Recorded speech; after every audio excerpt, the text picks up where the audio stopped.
welcome to GagruleNet. This is GagruleLive on Facebook. Today, it's Wednesday.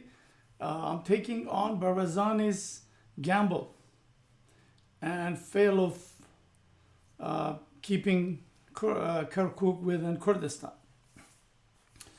So, Mr. Barzani, you agreed with the Iraqi government, set up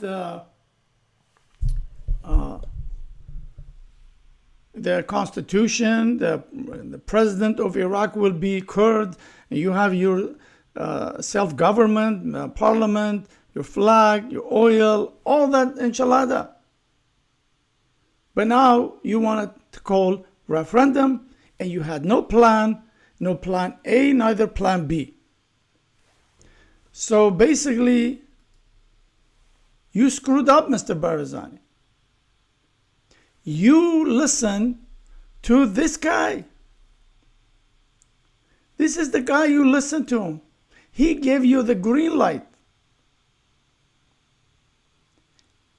And that's what happened. You had no plan. You see, Mr. Barzani, what you had yesterday, it was given to you on the server plate by United States of America. You didn't do it. Your Peshmerga didn't do it. But you didn't appreciate it. You thought you did it. You see, the Peshmerga just flee Kirkuk. Could not even stand Iraqi government. They flee Sinjar. They even flee when your friend Erdogan sent Islamic State to invade Mosul. They flee, the Peshmerga flee. And then when Islamic State was 8 kilometers from you, you were on the phone calling Washington 2 o'clock in the morning asking for help. So you didn't do it. You see, they say easy come, easy go. That's what happened.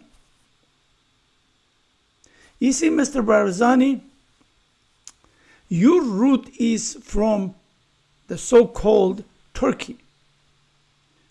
See, your grandfather was assassinated by the Turks. Your father, Mullah Mustafa al-Barzani, was 5-year-old. He came to Iraq, Iran, Central Asia. And many Turks too, they came to Iraq. Yes, you had problem with Iraqis. By now, you didn't have any problem. You see, Mr. Barzani, if you are really Kurds, you really care about the Kurds, you would build Iraq, make it powerful, and have Iraq in the back, ask independent in Turkey, where in Turkey there is 5 times more Kurds than in Iraq. See, I'm not against the Kurds independent. I am all for it, but you screwed up. Where is independent if you lose your territory? You just lost Kirkuk. That's where the oil is. You see, Erdogan fooled you because Erdogan wanted the $100 billion reconstruction of Mosul project. Because Erdogan is not the president of Turkey. Erdogan is the president of the largest construction company in Turkey. That's why when Erdogan traveled any country, the first thing he signed construction projects. That's why he building roads and bridges, because those are government projects. All goes to Erdogan construction companies. Mr. Barzani, in Turkey, the entire Kurdish leadership are in jail, 15 of them. Do you know? Most people probably don't know this. 6,000 members of Kurdish party in Turkey are in jail. 6,000. You see, PKK, it's a force to reckon with. They've been fighting Turkish mighty army for decades. But Peshmerga have not faced any such a power. So what you had yesterday was given to you, but you screwed it up.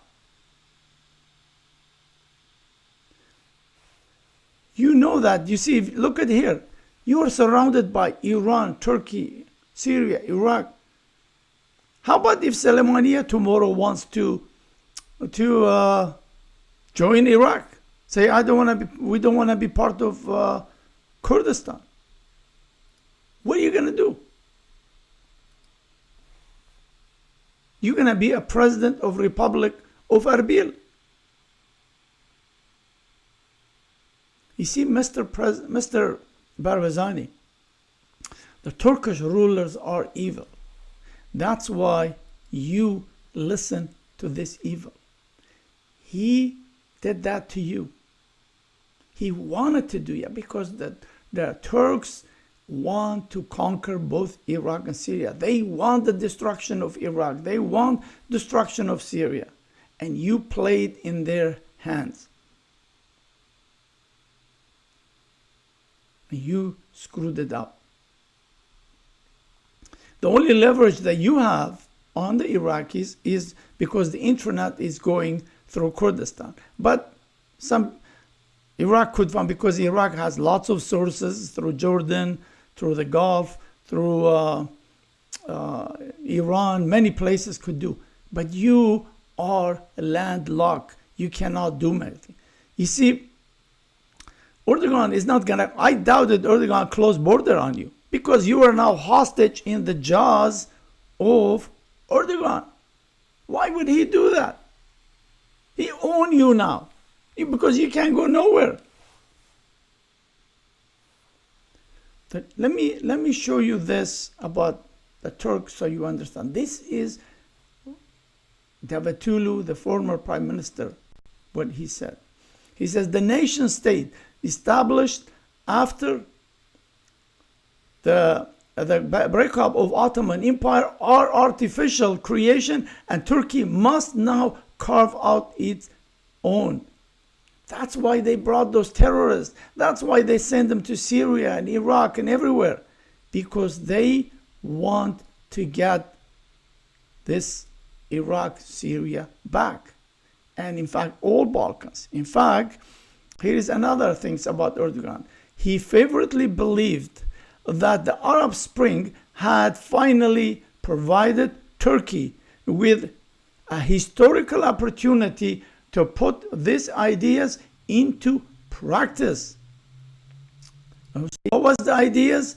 He predicted that the overthrown dictatorship would be replaced with Islamic regime, thus creating a regional Muslim brotherhood built under Turkish leadership. So, you see, Mr. Barzani, the Turks, they know what they're doing. In Iraq, they wanted the Mosul reconstruction project, and you just give them. You just made Iraq and Turkey alliance. While just a couple of months ago, Iraq was pushing Turkey to pull the Turkish troops in Bashika, which you brought them in. You want them out. They were in big confrontation with Turkey. Today they are alliance. You did it. Congratulations. So, Mr. Barzani, look at in Kirkuk, people are celebrating.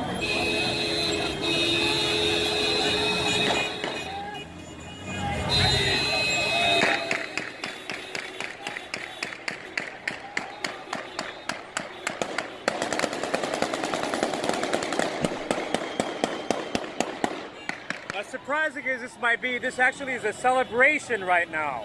We're here in downtown Kirkuk, and right now, as you can see, the street is full of people cheering the fact that the Peshmerga have been removed from the city by Iraqi government forces. The flags you see here on people, the green flag, the blue flag, etc., these represent both Shiite figures as well as Turkmen figures. So As you can tell, there must have been a lot of tension in the city for people to be celebrating like this right now. It's pretty intense. So there you go, Mr. Barzani. People are celebrating in Kirkuk. Your Peshmerga flee. So what do you say? And now you're blaming other people? No, Mr. Barzani. For years I was pushing, I love the Kurd to have this map. I wanted the Kurd to have access to ocean. Armenia has access, Greek. Turkey has to be partitioned to stop all this problem in the region. What you did, Mr. Barzani, you just gave Turkey another tool. And now Turkey you see, the Kurds want independence. So I'm gonna slaughter, massacre more Kurds in Turkey. And Iran will do the same. Syria will do the same. So you helped Turkey. It's just unbelievable. Turkey has to give you a reward what you did. You screw up big time. I like Kurdish people, but this was not the way you did it. So I hope that somebody could find a solution between Kurds and the Iraqis. It would be no bloodshed, because nobody knows where this can of worm gonna go. You guys could find some solution, but I think you should listen to most of those people who's asking for your resignation. I think that would be the best steps. So you resign, and some other Kurdish leadership take over, find some solution to this. Because you are now hostage in Turkish hand, because you can't go nowhere because you're landlocked. And Iraq, if it's start doing some boycott or things to you, you're doomed to fail. You just failed in Kirkuk, you failed many places. And so unless you want to be a president of Republic of Erbil, then that's a different story. That's your choice. So we ask you to consider resigning, helping the Kurdish people, find a solution. I'm all for it. I'm all for the Kurdish independence. But you screwed it up. You listened to this evil Erdogan. I mean, unless somebody privately is telling you something that we don't know, but on surface, you failed. But we'll see. We'll see what happens. And I hope things don't go as bad between you and Iraqis, starting killing each other. So let's hope so. Nothing happened. So that was my take on Barzani. And thank you for watching. We'll see you another episode. And all the best. Have a nice day. Bye-bye.